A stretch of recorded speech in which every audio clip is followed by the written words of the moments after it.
6 years, 5 consecutive seasons. No one else is out of the West. No one.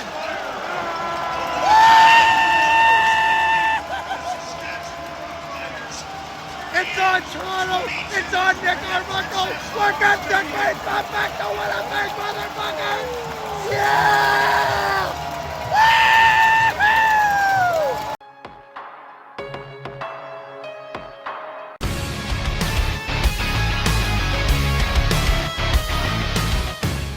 Good morning, afternoon, and evening, ladies and gentlemen. The Bombers are going to the Grey Cup once again. Oh my gosh. 5 consecutive seasons. The Bombers are going to the Grey Cup final. There has not been another team to represent. Oh my God, I sound like that guy from Big Bang. Represent the West in the Grey Cup final since 2018. 2018 is the last team, a team other than Winnipeg, represented the West Division in the final because the Bombers are just that damn good. Oh my gosh. And we got it over Saskatchewan. Oh, it feels good. And one other thing that feels good. Now, it ain't over till it's over. It ain't over till the fat lady sings. It ain't over no matter what situation Toronto has going on because they're going to be our opponents. But Nick Arbuckle is the starting quarterback for Toronto. So the Bombers, the time to put the foot on the gas is now. And they certainly did tonight. 38-22 victory over Saskatchewan. Oh, it feels great. It feels great. It's one of those things where Bombers have come into these games with a decent amount of confidence, you know, hoping for their team, believing in their team. This team has shown how they can get it done, even without Schoen. And it's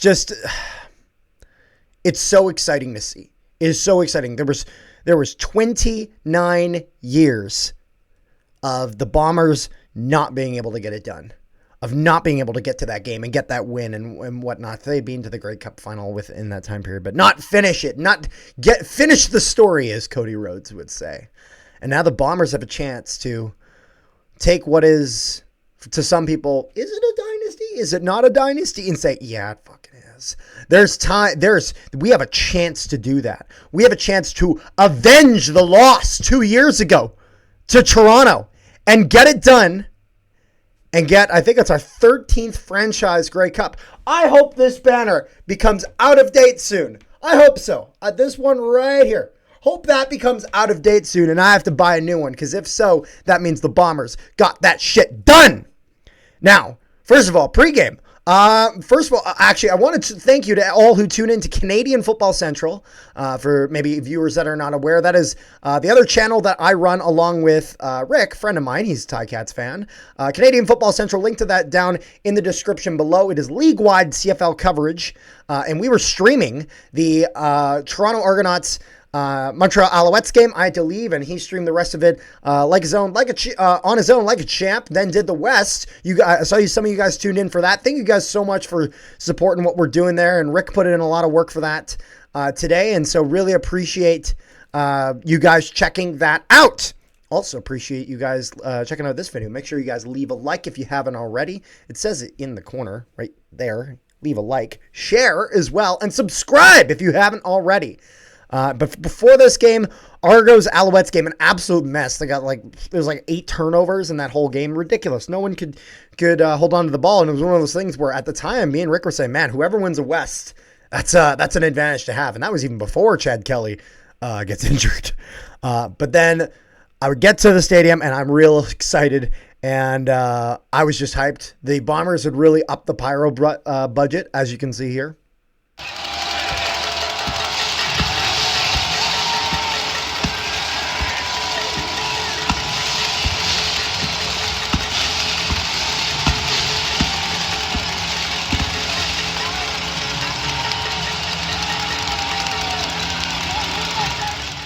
A grandiose entrance from a team that shall be grandiose. They have been going for the again 5 seasons, 6 years because COVID year canceled 2020.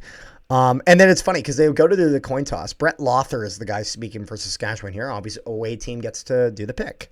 And the ref shows him, it's like, well, we got the poppy on one side and the Vimy Memorial on the other. It's Remembrance Day on the 11th, lest we forget. Also want to do a quick thank you to, all who served in the Canadian Armed Forces, in the military. Have a ton of respect for them and all that they do and the freedom that they give us, that we are very, very blessed to have here in Canada.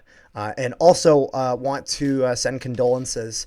Ted Wyman, I believe. My apologies if I screwed that up. I really don't want to. And he had passed away, 58 years old. He was a longtime Winnipeg Sun sports editor.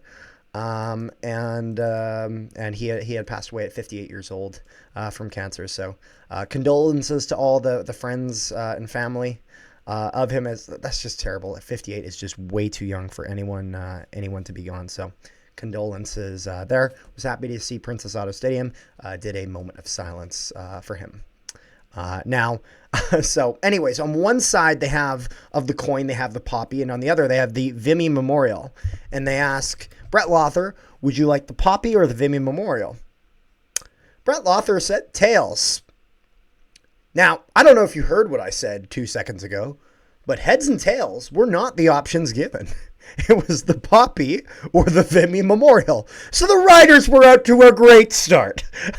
Now, I believe they'd end up winning the toss or whatever, and they would defer. And so we would then start the first quarter. Bombers push it a bit, and then they would have to punt. Not a great first drive. Riders would then start their drive. Bombers would stop them. Riders got to punt that ball back. And then the Bombers really start to get a little bit of a pep in their step. They start moving. They're driving it down the field until Kenny Lawler gets it for the touchdown. Oh, my God. Oh, we're going to get real that ball.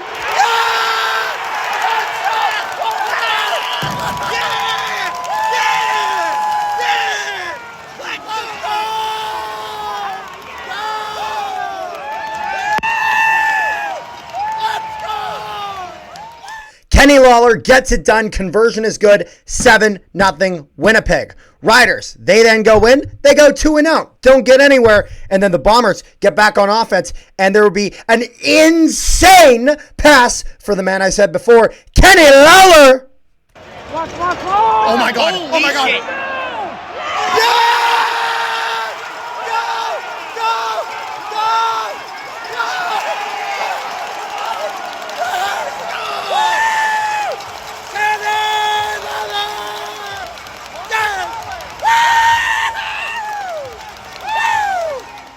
Kenny Lawler gets it down the field.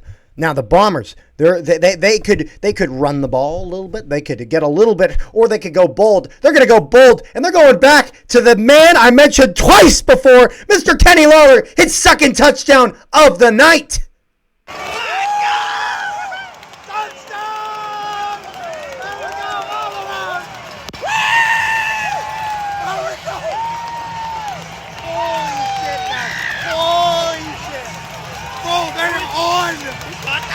Mr. Kenny Lawler, I think.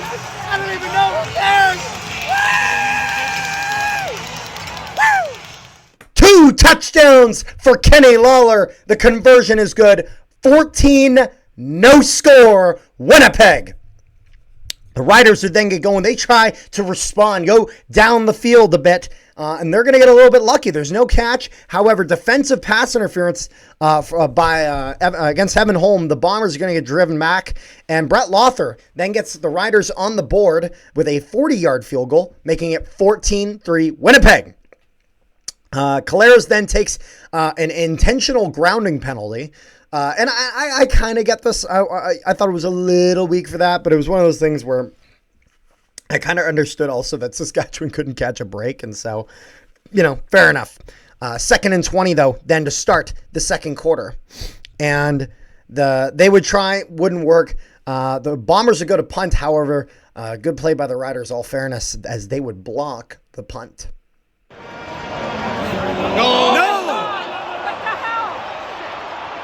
Oh, no. What happened? Got blocked. Damn it. A block punt for Saskatchewan, and then they would drive it down the field a little bit. I guess not too far, though. They were already in pretty good position. And Brett Lawler would hit a 33-yard field goal, tightening the game a little bit there. 14-6 then for Winnipeg. And then the Bombers would get possession. They would start driving it a little bit, and they would get it down to, I think it was either second or third and 1.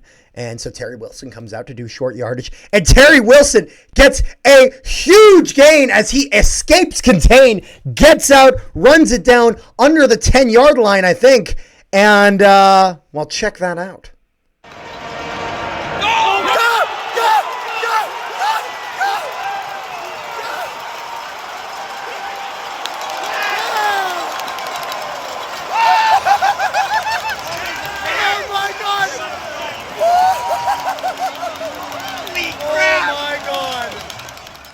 A huge game for Terry Wilson, and actually Saskatchewan would take a penalty on this play. I don't even think they announced this, but you could tell as they there was a hit on Terry Wilson after he was already out of bounds, and it puts the Bombers just within like just a few yards of the end zone. And then Nick Dembski would get himself a touchdown.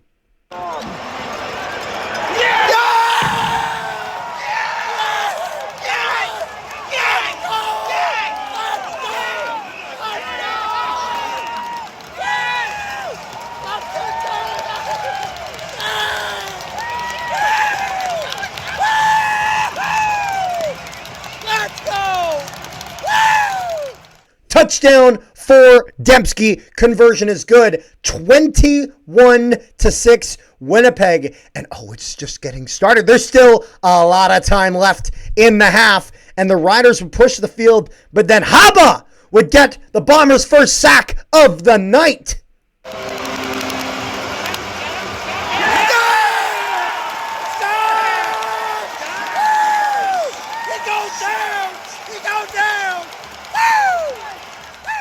Celestion Haba not always in. Garbutt and Jefferson, the two defensive ends to start. Good to see him going in and getting that sack. I know that he was very much kind of expected to be the definite replacement when Jackson Jeffcoat was no longer on the Bombers. But he honestly, him and Garbutt have kind of rotated in that spot. So glad to see Haba, whenever he does get that chance, making the most of it. Riders forced the punt. The Bombers would then push it a little bit. There'd be some good runs for Brady Oliveira, and then the Bombers would punt in return. Ouellette picks up a decent amount for the Riders as they push that down the field. They would go offside, and then Brett Lawler would hit a 44-yard field goal, making this 21-9 for Winnipeg. The Bombers then looking to respond, drive the field once again, and then Sergio Castillo, 30-yard field goal for him. As there wasn't much time left, it was one of those things they maybe have been able to go for the end zone. I think he kicked on first down or something, like first or second down, but there was just no time on the clock, so he would hit a 30-yard field goal, making this 24-9 for the Bombers going into halftime. Overall, not much you can complain about. 15-point lead at halftime. Good job by the Bombers. And so the big question would be, how would that momentum be going into the third quarter after halftime? You got to imagine Corey Mace is, going into the room and tearing his team an asshole about yay fucking wide. And so the Riders would come out, and they would come out a little bit hot as there would be a near interception as they nearly throw that. However, the Riders would get forced to punt. However, instead of punting, they faked the punt, and it would be first down for Saskatchewan. A bit of a risky play in the sense of that, obviously, a fake punt is risky, but also it's one of those things where that's a tool in your tool bag that once you use, it's used. You can't do that for the rest of the game. The other team will always be on edge, looking for that fake. And Saskatchewan could not attempt it. It was one of those things where if they wanted to go for it on third, they'd have to make it known, essentially. Cramdy would go down. I was a little bit concerned for him. The Riders would drive the field, and then they would actually grab themselves a touchdown here. The conversion is good, 24-16 for the Bombers. And then the Bombers looking to see if they can maybe respond. Unfortunately, they don't. 2 and out. However, after the Bombers punt, Brendan Alexander would take a 15-yard misconduct penalty. I disagree with this as, first of all, Brendan Alexander gets kind of hit in the back of the legs, which makes him go down. And then another guy kind of tumbling over top of him, a Rider player, and that's fine. No one touched him. There was no issue with that. Brendan Alexander just tries to stand up. The guy's on his back, but he tries to stand up, and I guess the guy kind of falls off to the side because he's trying to stand up. His back is hunched. He would like to unhunch that back. However, referees thought that was worth a 15-yard misconduct penalty. Disagree with that, which is why actually the penalty was reversed as I wrote it down this way. Penalty reversed as refs figure out that decision was a stupid-ass decision. Reference to the first Avengers movie, anyone wondering? To Nick Fury. But anyways, the Bombers would then get it going. They're trying to move it down the field. They're trying to see if they can do anything. And, whenever you're having issues, who should you go with? You should go with Kenny Lawler. Gets his 3rd touchdown of the night.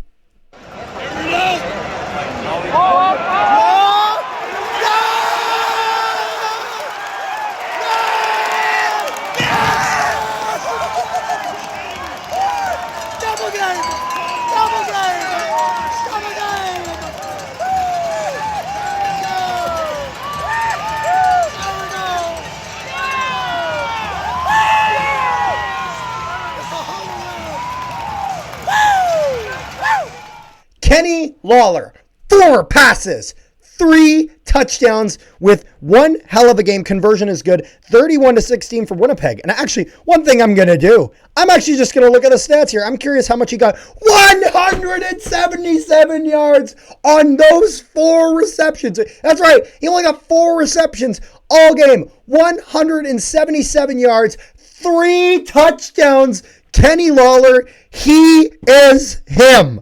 Wow. What a game for Kenny Lawler. So the Bombers would then kick off. And unfortunately, Noah Hallett would get hit from behind by a Rider defender and would get injured on this play. There would be no call on the play. The Riders would then go in, try to drive a little bit, can't get much, forced to punt. And this is actually when I noticed on the punt squad that Reddick Cramdy's back in. So I was glad to see that whatever he had was just maybe a little tweak, needed a little time, just walk it off. But he was able to continue and get back on the field. Bombers drive the field a little bit, not able to get a ton on this drive. It is what it is. You can't win them all. I thought Jamison Sheehan's punts were pretty good, and so that's exactly what would happen. And then there would be a blatant hold by the Riders on the punt return, and then they get themselves a penalty on that, so they'll be walking back before they start their drive on their own 7-yard line. The Riders throw nearly a pass, but it's actually ruled incomplete. Corey Mace would throw the challenge flag initially, wait about a minute, no kind of verdict yet, and actually at that point Corey Mace would revoke the challenge flag, so maybe someone got in his ear and said, maybe this isn't it. So the Riders would punt. We go into the 4th quarter here. Saskatchewan now, they need to get back into this game. It's one of those things where now, when Saskatchewan gets to 3rd down, it is very obvious to Winnipeg, the Riders have to go for it. Riders trying desperately to get back in it. And then, as you can see here, the Riders go for it on 3rd down, and it gets nowhere. Stopped. Turnover on downs.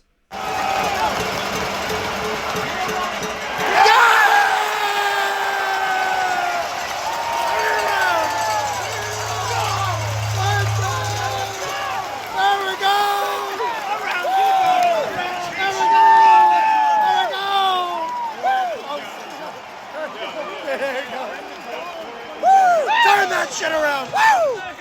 Turnover on downs. Bombers get possession. 1st down, Bombers on the Saskatchewan 24-yard line. Oliveira would have a great run. And then Brady Oliveira with the touchdown.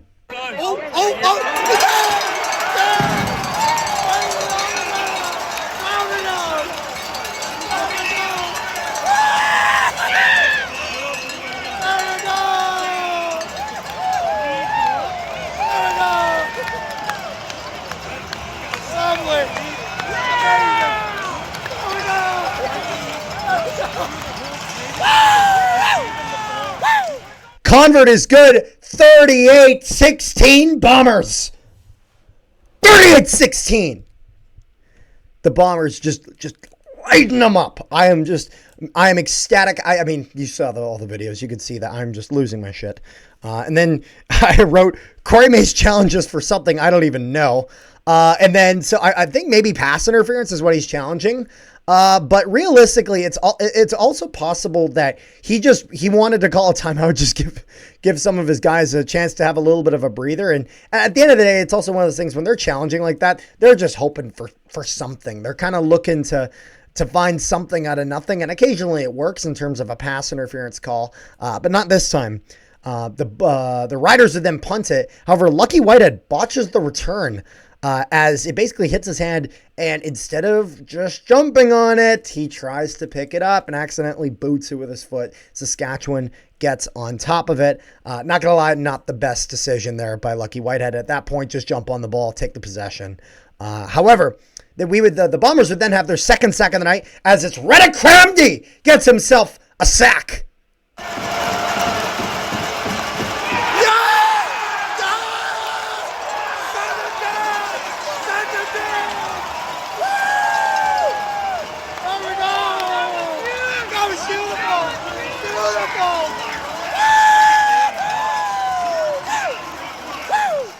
So not only is he not injured, still very much capable, which I'm very, very happy about. Riders then on third down, they go for it. However, they get shut down again as they go for it. Turnover on downs. Come on, boys.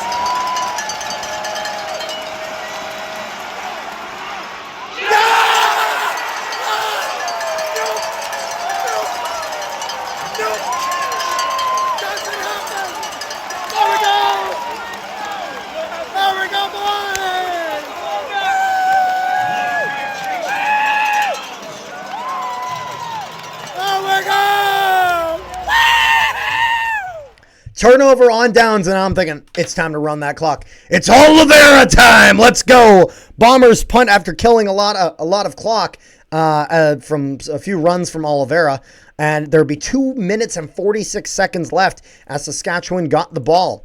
Bombers playing some good defense, and they were keeping Saskatchewan here to some minimal gains. And that was really, really key as it just kept killing time and killing time and killing time. They couldn't go for anything long. The Bombers just weren't giving them that. And then the Riders on third down, again, they try to go for it. And the Bombers say no. Bombers stop Saskatchewan. Turnover on downs for the third time this night. And then the Riders get a touchdown with 23 seconds left after they tried driving it a little bit after the Bombers kill a bit more time. But at this point, it's like, who even cares? It's a 3-touchdown game, and they're getting one. Whatever. However, Riders, I guess, just out of pride, go for it. Go for two. And like everything else they were trying to do tonight, it fails. 38-22 Winnipeg. The 2-point conversion does not happen. And honestly, one of the big issues this game, everyone was a decent amount. I think it was just the CFL Instagram was talking about how the Saskatchewan receiving corps was superior to the Bombers. And now I would like to know what the CFL Instagram was smoking, because they did not play better, and it wasn't close. The amount of balls that these guys were just dropping, where Trevor Harris, credit to him. There was one earlier in the game where he throws it literally into a guy's hands in the end zone, and the guy's bumbling around with it until he runs out of bounds. And he ran for like 10 yards, just bumbling it around, not knowing what to do with it, when he should just put his hands on it. But I mean, hey, it's not my problem. Just kind of a funny thing that I found with that. Riders at this point, they go for the onside kick. It fails. And then at this point, we are Grey Cup bound, boys. Let's go! Dude. 6 years, 5 consecutive seasons. No one else is out of the West. No one.